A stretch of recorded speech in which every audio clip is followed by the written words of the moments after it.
And then I'm going to go there. Hopefully it's the same thing. Hi, everybody. Hi. My name is Angela Staunton. I'm education faculty here on campus. I'm so glad you guys are here. The alternative would be a nice walk in the sun. But you chose to come and learn about assessments. Hi, how are you? So you're at the right place at the right time. So formative assessments I've been doing for probably over a decade now. So I'm pretty well versed in it. That's why I'm here. And I'm going to start with a formative assessment with an entrance slip. So take a minute to fill this out, and we'll have a discussion in a couple minutes. Hi, good to see you. Hi, how are you?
So I'll give you a couple, 30 seconds to finish, and then we'll share out as a group. This is a common thing that I do in a lot of my classes. It's a nice way to, at the start of the class, everybody's working on the same task at hand, get them kind of ready to learn for that class period. So let's see. Up. Somehow that slipped in. I'm trying to be funny. I'm not the best at my delivery, but we've got an entrance slip. We're not going to the bars, but we are learning about each other through this process. And so like I said, I'm Angela Staunton in the education department, and we'll go through part one together right now. For me, the most exciting thing I'm or the thing that I'm most excited about for summer, I put down, I'll be traveling to Wisconsin a lot.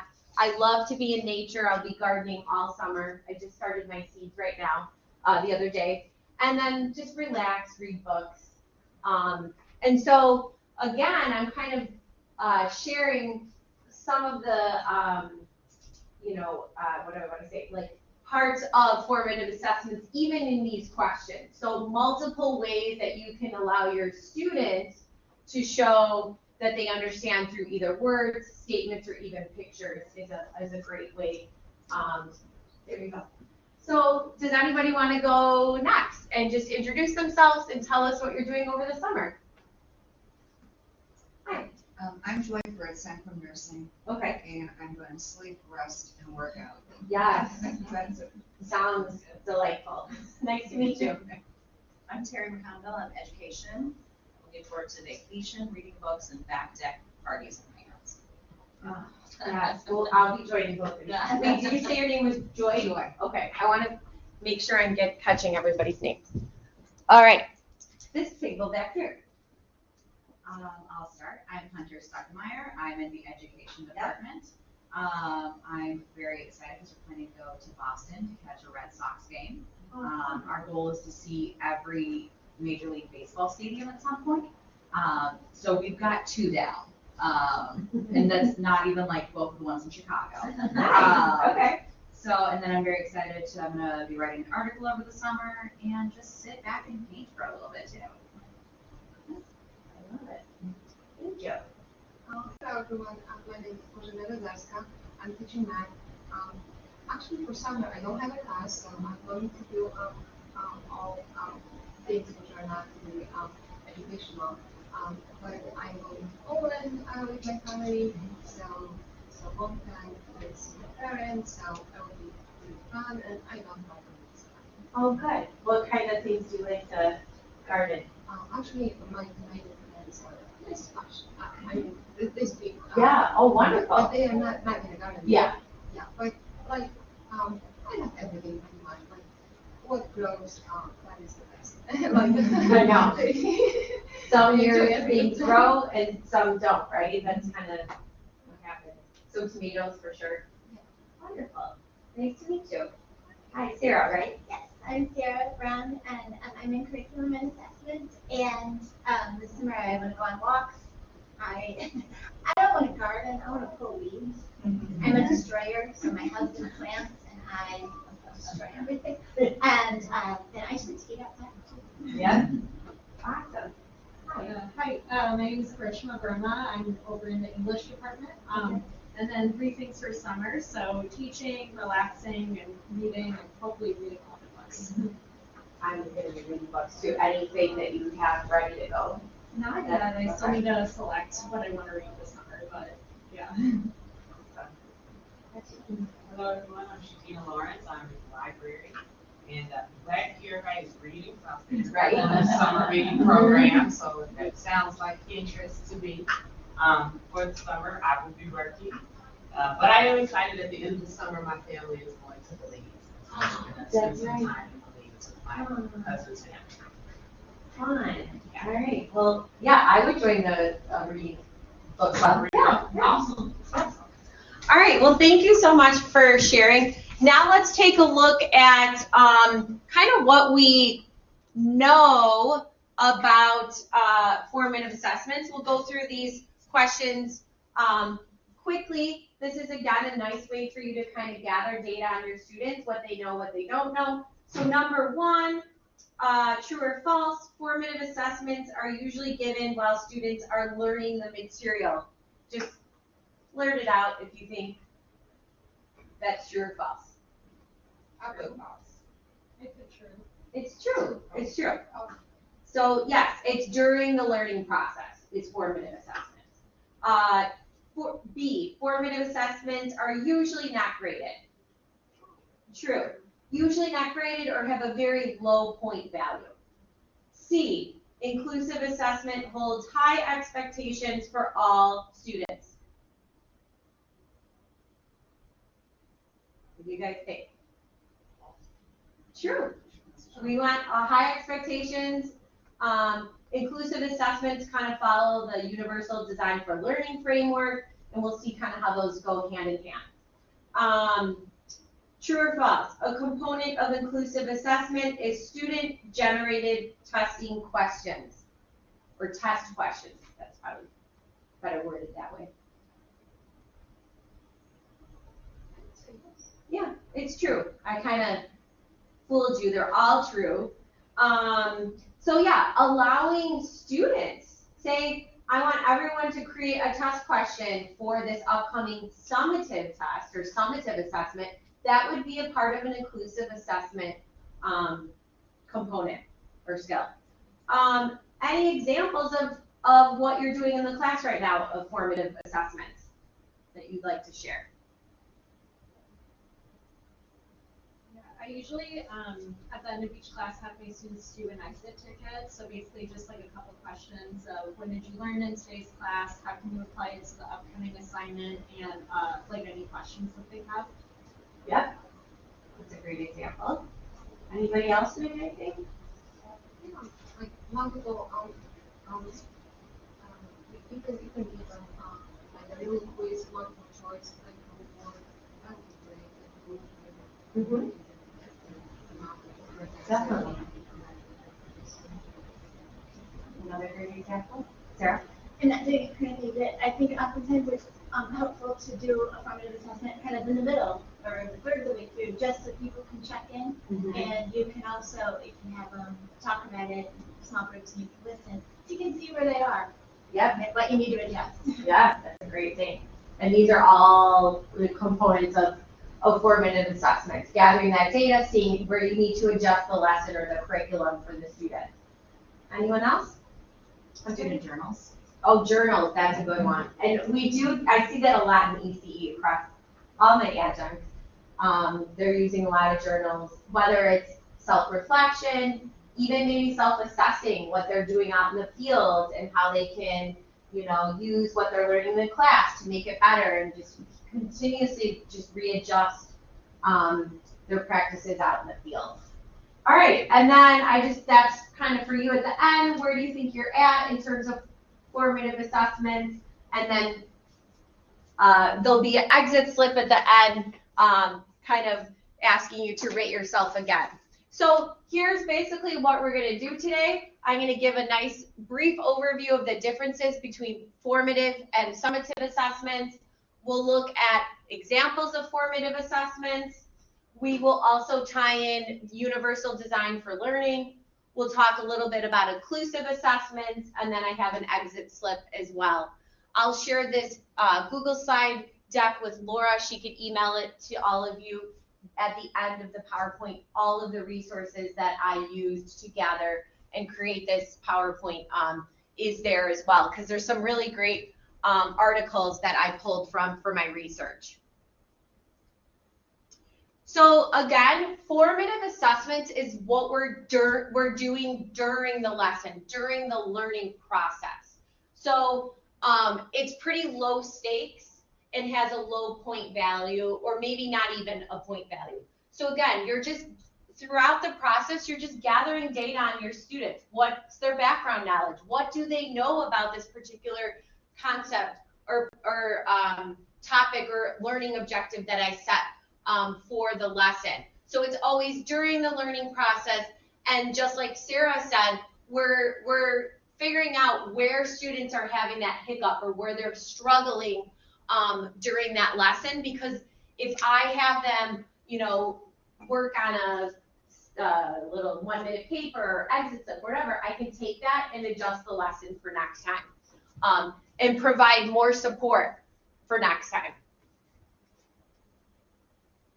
So you guys gave great examples of formative assessments. Here are some pretty general examples of formative assessments, and I have a huge link to 56 different formative assessments that I've shared with my faculty in here as well. But examples are things like 1-minute papers, even just saying, I always do this with my students and maybe one person takes advantage of it, I'll say, submit your essay early. I'll take a look and make sure you're on the right track. that would be considered formative assessment because you're giving feedback, you're not grading it, but you're making sure that they're understanding the lesson. Just submitting 1 or 2 sentences about the main point of a lecture, or drawing a concept map to represent their understanding of a topic. And Hunter is really good. She does, what's that term called that I can never remember? Dual coding. Yes, the dual coding. Maybe you should do a dual coding session next semester. Kind of refers to a little bit of formative assessment as well. So then the opposite of formative assessment is summative assessment. So this is more high stakes. This is after the entire lesson or unit has been completed. So it's basically, it says you're evaluating that student learning against that standard or benchmark or objective that you put in place. So this is the big summary. I like to say summative summary at the end. So an example would be an exam, a final project, an essay. It could be a video, and more hands-on. It could be a recital. Does anyone have any other examples of summative assessments that they've used in their classes or seen their colleagues use? Case studies. Yes, case studies. So yeah, if you did a graded case study at the end, but you could even use a case study technically as a formative assessment too, right? I never thought there's probably a box where we could say it could be either or. Any other examples of summative assessments? Chapter test. One more time? Chapter test. Oh yeah, just a regular chapter test. Mm-hmm. Portfolio.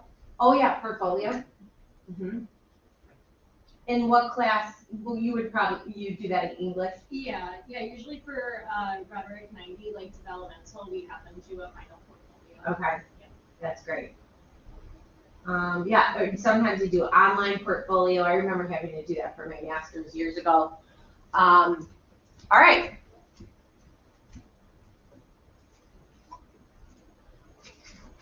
So I saw this when I was creating this PowerPoint, and I thought this was such a great representation of the difference between equality versus equity with our students.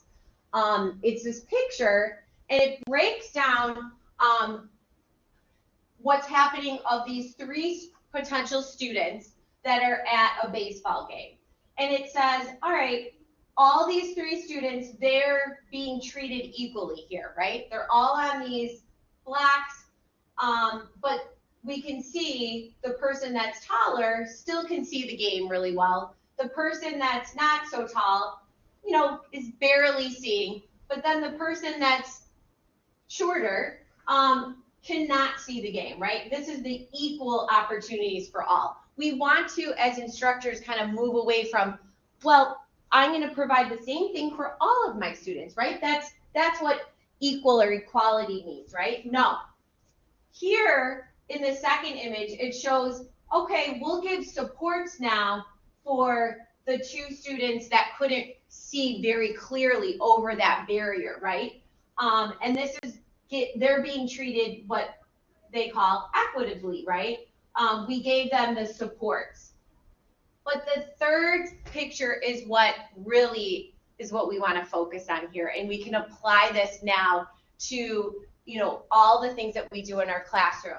We're removing the barrier. So this is, I think that's supposed to be a fence, right? So if we move this wooden fence and we provide a chain link fence, we've removed those barriers, and now we can kind of differentiate and individualize in a way for all of our students. So what does that look like? How can we do that? We're also burnt out with, our lesson planning and making sure that our students are meeting the objectives in our classes. But by providing or making equity a priority, we're going to include some of these UDL principles. So I thought this was a great quote that I wanted to share. So take a second to read that.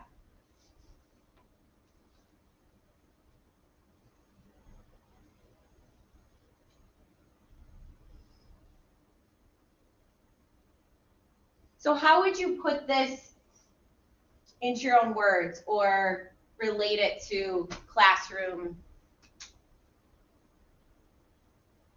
the class, I guess, relate to the class?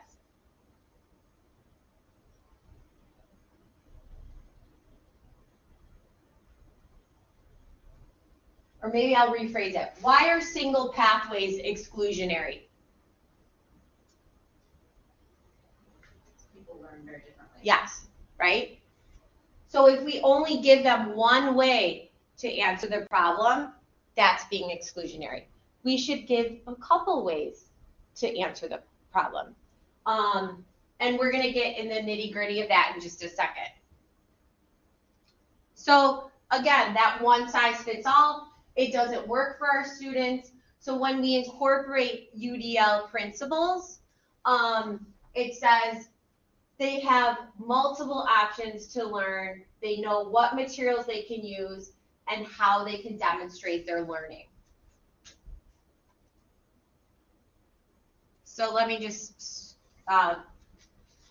move to this slide. First, here, I'm sure you've seen this before, but it's always good to have. This is the UDL framework. And this is something, if any of you have been creating an online class, Kevin Foreman, our instructional designer, has really been making sure that we're, I guess, following this framework and having all the elements of this framework in our online courses. So being mindful of these things are so, so important. And I'll give you a second to read through that.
So I love how it breaks it down into ways to engage, represent, and that action and expression. So in that first category, it's the why of learning, the what of learning, and the how of learning. And it just breaks down, again, all the accessibility and the inclusivity that we've kind of know, but we sometimes don't know how to implement it in our courses. Anything that you are doing that falls into either of these categories that you would like to share out with your colleagues?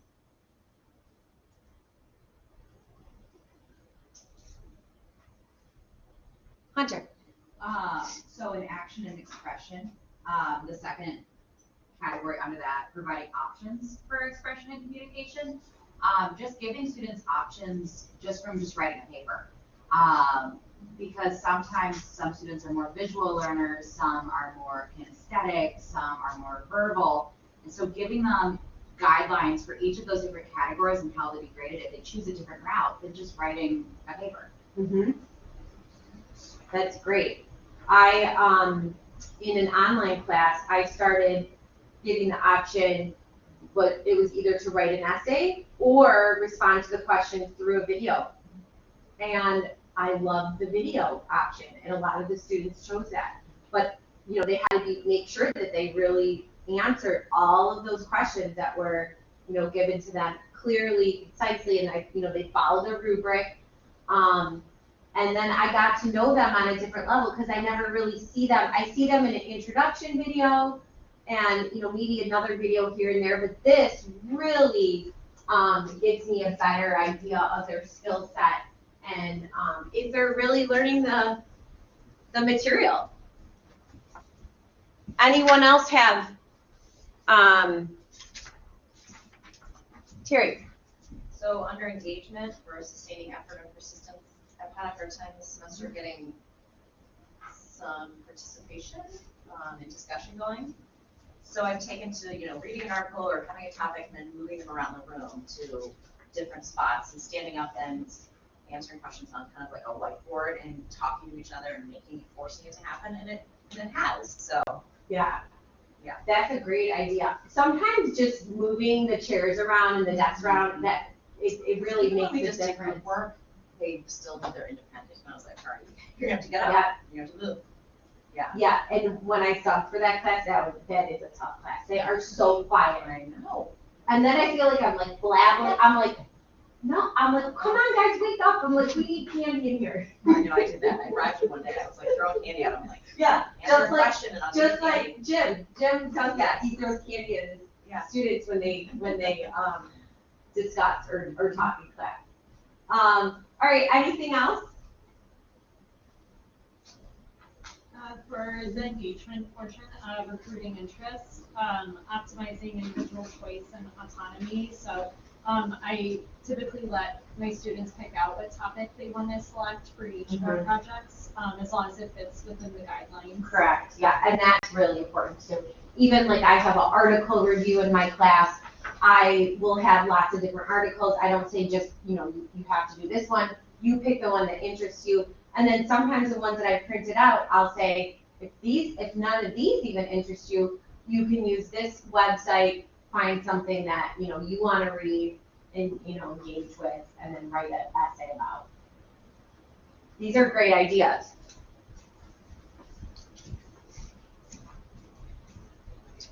All right, so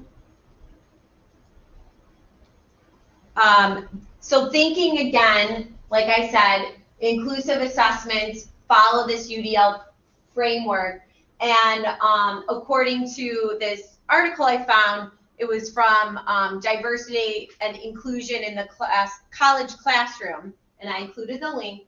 These are kind of the 5 principles of inclusive assessments. So again, I heard a lot of flexibility. Be flexible. Allow students to choose different modes and modalities when, showing that what they've learned, right? Whether it's through a video or an essay or any other way. 2, be clear. So this is a huge thing. Here are the objectives for the lesson. This is what you're going to learn. And then this is how I'm going to assess you. It's very, very important. And show them how you're going to assess their progress along the way. So it will be through those formative assessments that you give them, which may or may not be graded. Again, those low stakes things, and then let them practice with their peers. Let them turn in a first draft for you to look at. 3, be creative. Kind of the same, again, a variety of assessments and having multiple measures helps tremendously.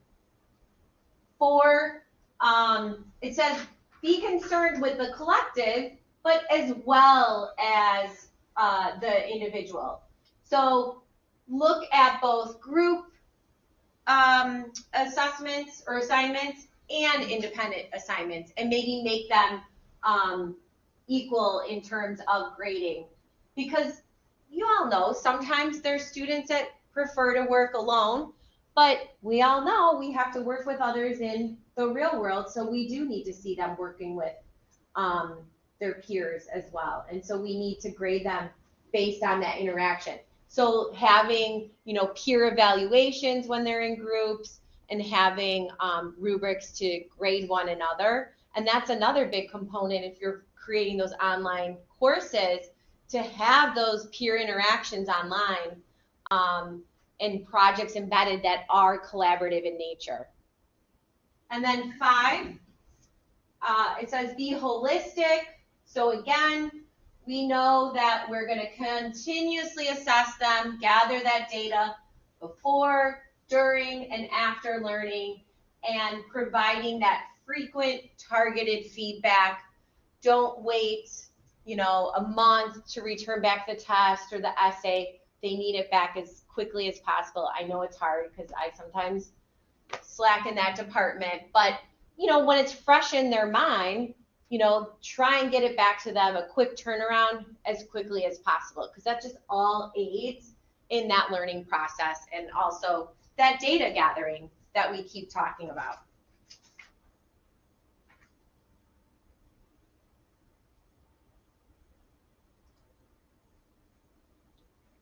And this is basically everything that's in that handout as well.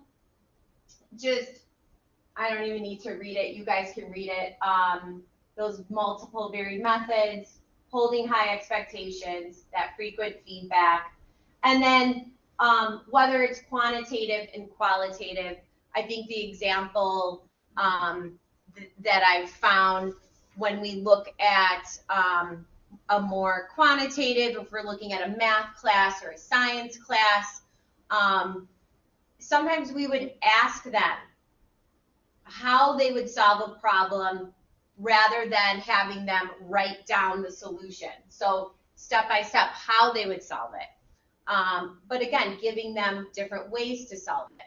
And then if we're thinking at the qualitative aspect in an English or language arts class, there might be short objective test questions and then possibly essay questions. So again, having the variety of questions for them to show what they've learned, demonstrate what they've learned.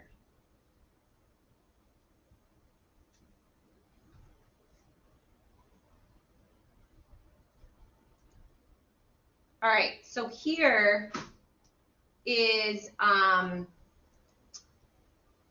this huge packet that I printed out, but it gives you lots of ideas to embed any kind of formative assessment in your class. And there's ways you could do it through technology, through like a Kahoot. You could do it through Poll Everywhere. But this is a great resource, because sometimes you just forget what other ways can I just engage the learner. Even this, list 3 things that a fellow student might misunderstand about the topic.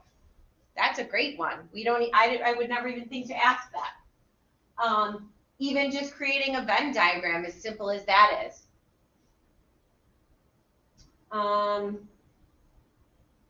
Let's see what this one is. Oh, my favorite note.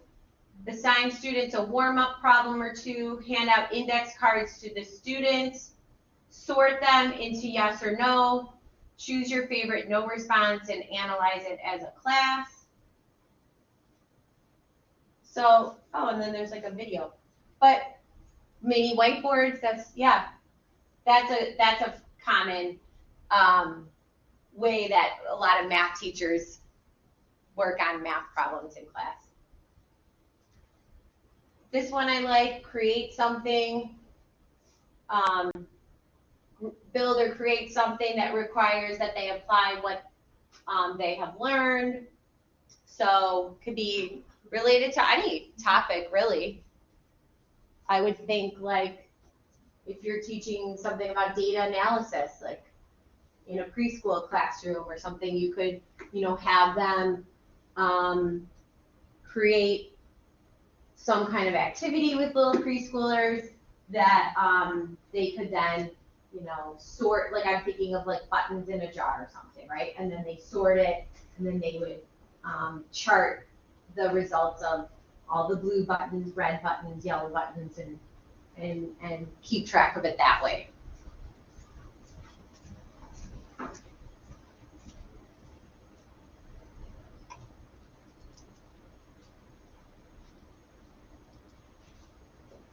All right, so I covered a lot very quickly. Hopefully it wasn't too rushed.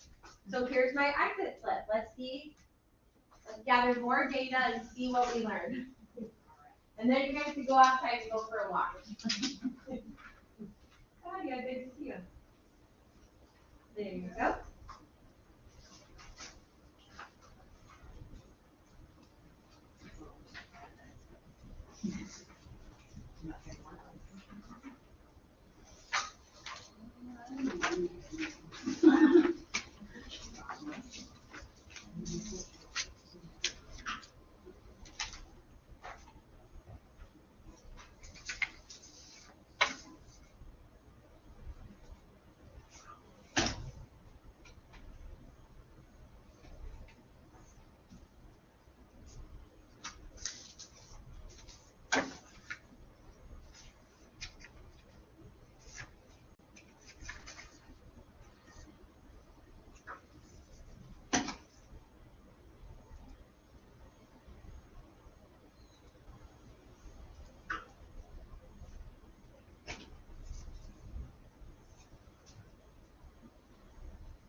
You can hang on to it. It was very, very interesting. Oh, good, oh, good. Yeah, so I guess I would just follow up and say, what did you learn from our session that you can start doing this week, or in a month, or next fall? Well, in the library, we do one-off classes, just teaching or kind of reintroducing research and record anyway. So it's not a lot of opportunity to do big time summative assessment. But I do like the idea of the exit slip because that's something that you can know right off the bat, like, hey, did you at least know where to go to find information? And then that's something that I like to do. Because our website right now needs some tweaking. And I think the biggest thing is we spend time giving them maps on how to find information so that I can feel confident that students need understanding where to find something. Or the fact that they know where to find, how to find us, then that would be fun. I know, I remember writing step-by-step instructions for my students on how to access those databases. Because it's a lot of steps to go through, yeah. All right, that's good. I know, and I am more, if you don't know me, I love paper and pencil tasks. So you could digitize this and you could do, like a Google form or a Microsoft, what is our platform that we use here? I guess Microsoft Form, they have forms in there, right? So, and then you would have everything online and you could make a spreadsheet, so you could get geeked out with some data, but I don't know, I just feel like there's always this writing thing and kids sit and they reflect and I don't know, that's just me. But yeah, jazz it up always, change it up. Anyone else thinking of what they'll implement next week or? I've been using the poll everywhere, which I Yes. like a lot, the open-ended, because they can stay engaged mid-lecture or whatever, and you can stop and be like, okay, here's a quick question, or even just a word cloud, like throw a word at it and think about it. So that's been good, kind of breaking it up kind of thing. I like that. I know, I have to get back into that because I haven't used poll everywhere for a while.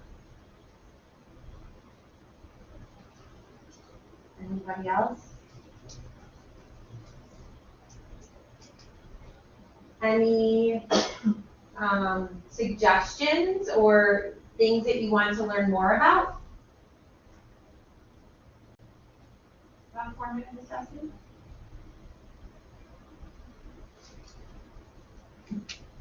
you're probably like, this is the most interactive. No, I think we work. You sent me that 56 different ways, and I've used it a lot, like, just the bulk of ideas, the like thinking outside of what you typically do, is Yeah. really helpful. Yeah. It's like that kind of like, there's other ideas, and it might seem simple, but sometimes it's hard to just in the moment think. I know. What else can I do? Yeah, I agree. I know, I almost should like make myself, like, every day, just pull one of those sheets and just make myself do it in class. Saying for the next 56 days, you know? Is it possible for us to get that? Yes, so I'm going to share the PowerPoint with Laura, and she'll share it out with all of you, and that link to the packet is in the PowerPoint. Is that what you're, Oh, hold on. sorry, I missed. Then.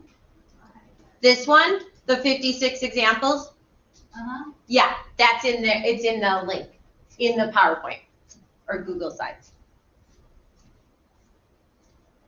All right, thank you so much, nice to meet some of you, and reach out if you have any questions, and hope to see you in the CTE again soon.